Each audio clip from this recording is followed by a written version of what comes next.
So the Colts have Fever players out. Sophie was not there, but they give everyone jerseys. And Caitlin Clark, grew up in Iowa, is a Chiefs fan, refused to wear the Colts jersey. She just held it up like this.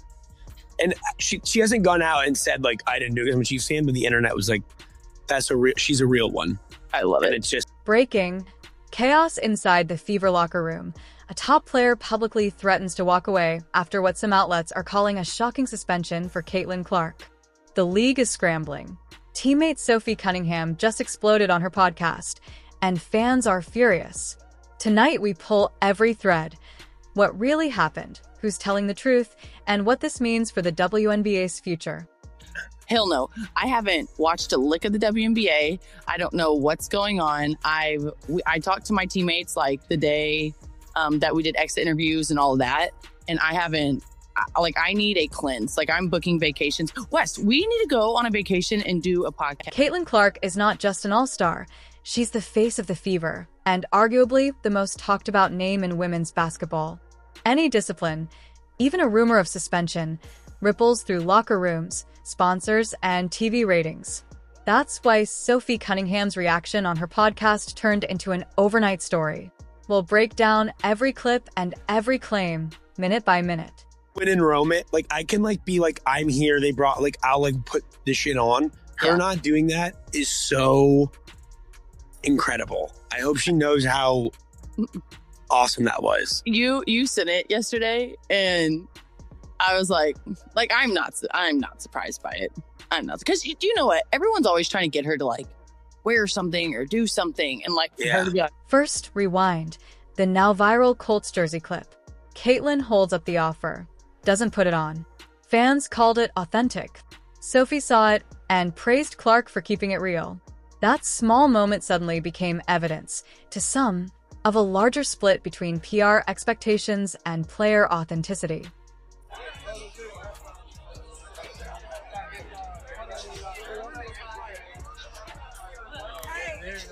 Within hours, channels and clips began using the word suspension. But here's a critical distinction. There's a difference between official league discipline and social media claims or speculative coverage. Several sports sites and commentators flagged growing calls for discipline after technicals/scuffles in recent games.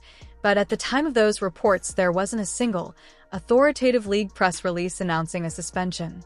Have Fever players out. Sophie was not there, but they give everyone jerseys. And Caitlin Clark, grew up in Iowa, is a Chiefs fan, refused to wear the Colts jersey. She just held it up like this. And she hasn't gone out and said, like, I didn't do it because I'm a Chiefs fan, but the internet was like, she's a real one. I love it. And it's just like, it's so good. So good. And then everything exploded online.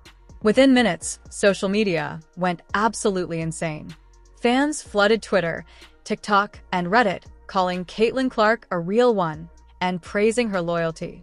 Memes, edits, and reaction clips spread like wildfire, and suddenly, one small moment had the entire WNBA community talking. That's when Sophie Cunningham jumped in, and her response was exactly what fans expected from her. She said it straight. That was awesome. I hope Caitlin knows how cool that was. Then, with that trademark laugh, she added, I'm not even surprised by it. Classic Sophie. Now here's the thing. Sophie wasn't even at the game. She admitted she left before the event even started.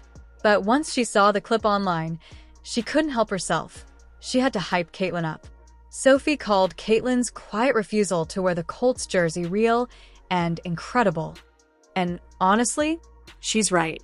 It might look small from the outside, but in a league where players are expected to smile, play nice, and follow the PR script, that kind of authenticity hits different. Sophie said it was her favorite moment of the week. She even joked that Caitlin could have just worn the jersey and played along, but choosing not to cave? That's what made it powerful. Because here's the truth. Caitlin Clark is unapologetically herself. And Sophie Cunningham? She's unapologetically loud. Two completely different energies, but both fearless. And when one outspoken player recognizes another, it creates this rare mutual respect that fans can't get enough of. But that was just the warm-up. Because Sophie didn't stop there, she went off. She opened up about her own controversies, especially that time she called out WNBA leadership and got hit with a fine for it. Remember that rant where she said the league's executives don't know basketball? Yeah, that one. Well, she doubled down. Yeah, I said it. And no, I'm not taking it back, she told the host. Then, half laughing, half mic dropping, she added, maybe I could have said it differently, but that's just me. That's peak Sophie. No filters, no fake apology, just real talk. She even admitted she's trying to be more mindful because every time she swears, people assume she's uneducated. Her response? When I cuss, people think I don't know what I'm talking about. But I do. I just cuss. That's Sophie in one sentence. Passionate, fiery, and totally unfiltered. When the host asked if she regretted calling out Commissioner Kathy Engelbert, Sophie didn't even blink. No. I meant every word. Maybe I shouldn't have cussed, but I meant it. And that's why fans love her. She doesn't tiptoe around truth. No polished PR answers, no sugarcoating, just blunt honesty. But here's the twist. While she was standing her ground, she ended up defending Caitlin Clark again, without even realizing it. When asked if she was watching the WNBA finals, she said, "Hell no. I haven't watched a lick of the WNBA. I'm on a break." And before people could jump on her, she explained why. After a long season filled with chaos, injuries, and non-stop pressure, she just needed to unplug. Sophie called it her WNBA cleanse. She said watching other teams play right after your own season ends is painful. It's not disinterest, it's burnout. And honestly, she's right again.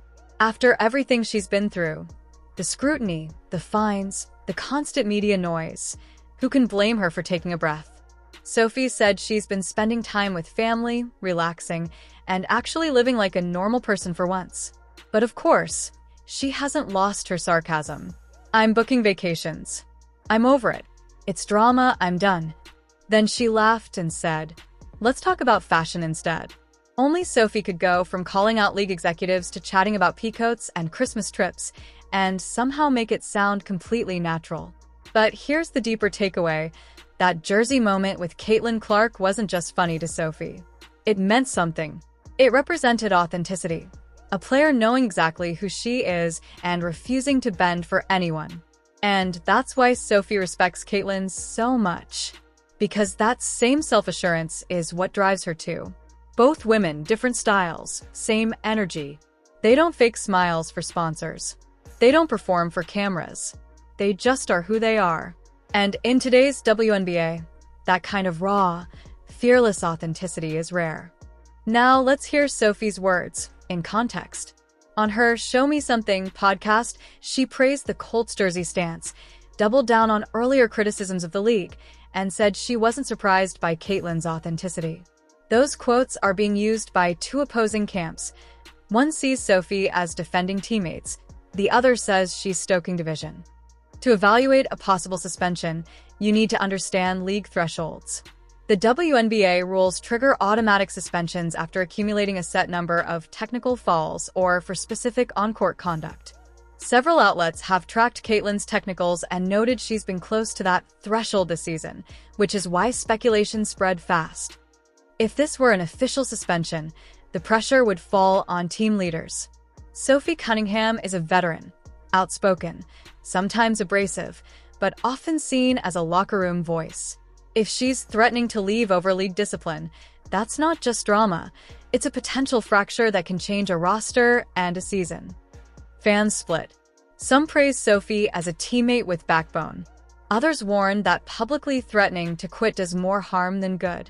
We sampled comments across X, Reddit, and YouTube. The reaction chart is almost perfectly polarized. We reached out to sources familiar with the Fever's locker room and league contacts.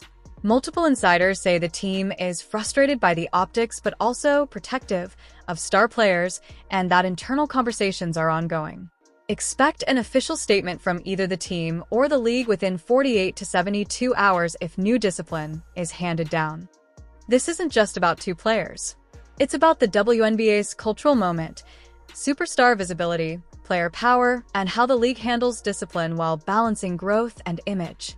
How leaders respond, coaches, GMs, and the commissioner will set a precedent. Here's what to watch in the next 72 hours. 1. Any official WNBA or Fever statement. 2. A possible league disciplinary notice clarifying whether a suspension occurred. 3. Sophie Cunningham's social channels for follow-ups. And 4. Team practice reports for signs of internal discipline or reconciliation. Thanks for watching. Drop your thoughts below. Is Sophie right to defend a teammate like this? Or is the public reaction justified? We'll read the best replies in our next update.